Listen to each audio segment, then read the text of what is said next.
Hello, welcome to Ohonotv. You are watching Political Matters on As They Go.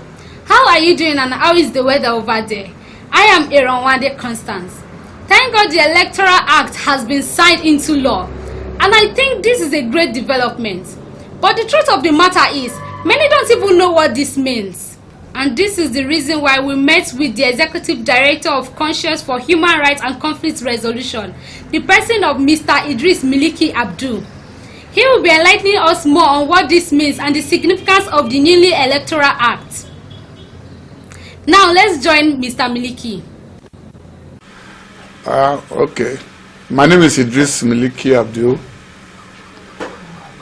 the Executive Director of Conscience for Human Rights and Conflict Resolution. We are based in Lokoja, Kogi State.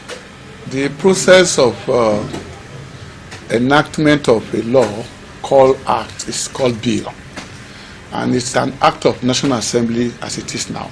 And I remember, like I said in some other medium, on the 9th of December 2020, I was in part of the National Assembly on the public hearing. What the law means, if it's election is like a religion, it's the Bible and Quran. It's the regulatory framework that you need to conduct elections in Nigeria.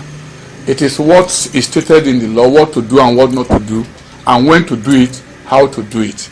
So that is just simple what the Electoral Act is.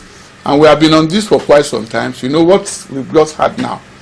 We've had Electoral Act 2010 and have been various efforts to amend it to suit the current challenges and development in our electoral and democratic process in Nigeria. So now what we had on Friday is a development. We are all happy. The nation is happy because we now have a law. And what that means is that the gates to 2023 have been widely open.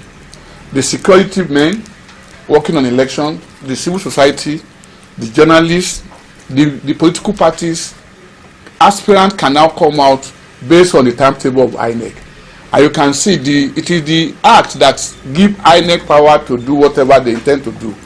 And if you look at less than 24 hours, when the bill was signed into law and it became an act, INEC called an emergency meeting.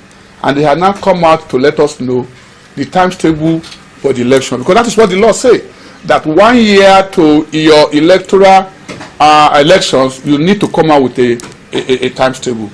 And that is why you find out that election now for the president will now come out on the 25th of February 2023, while governors and state assembly will now be on the 11th of March. INEC has been empowered to do that. So this is basically what the law is about, is to regulate, is to guide, and to give power to various institutions and stakeholders on how, when, and where to conduct election in Nigeria. Yeah, the significance of this, which I've even touched partially, is the fact that without this law there cannot be election. That is one great thing. And that if you have been following up, you will see INEC said last week or 2 weeks ago that election might likely be postponed because the law says this is what you must do. And Baba Buhari has not signed the act. That's why he has more days. And that is what led initially on the 18th of February was supposed to be the presidential election. But because you need 1 year notice, and the election, the Electoral Act was signed on the 25th. So there is no how you can now conduct election on the 18th February next year.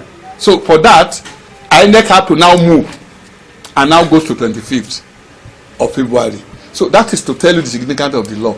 So if you don't have a law in place, you will be doing things in an haphazard way, and will not tell the political party when to conduct primary.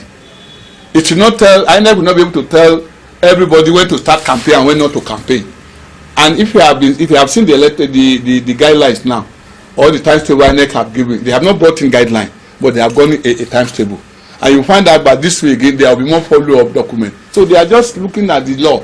So looking at the importance, using a simple language, the importance of this law is the fact that without Electoral Act in place, there will be no 2023.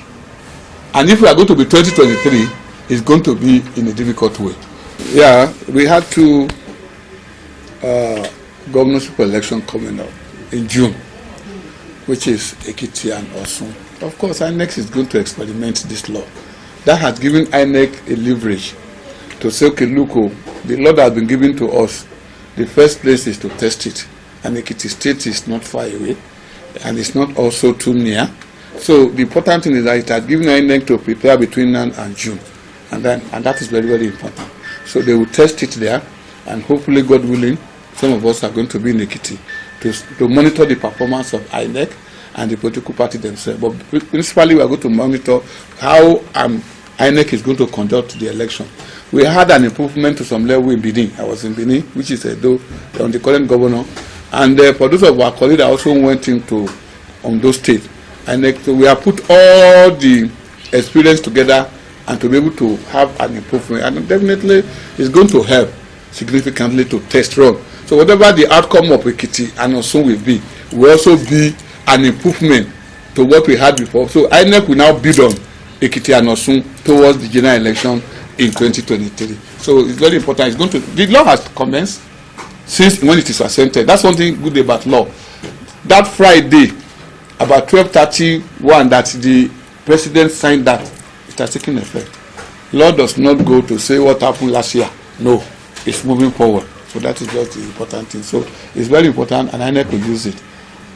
Wow, that's a great one from Mr. Miliki. He has enlightened us more on the new Electoral Act. Keep watching Ohonotv. I am Idris Constance. See you next time. Bye.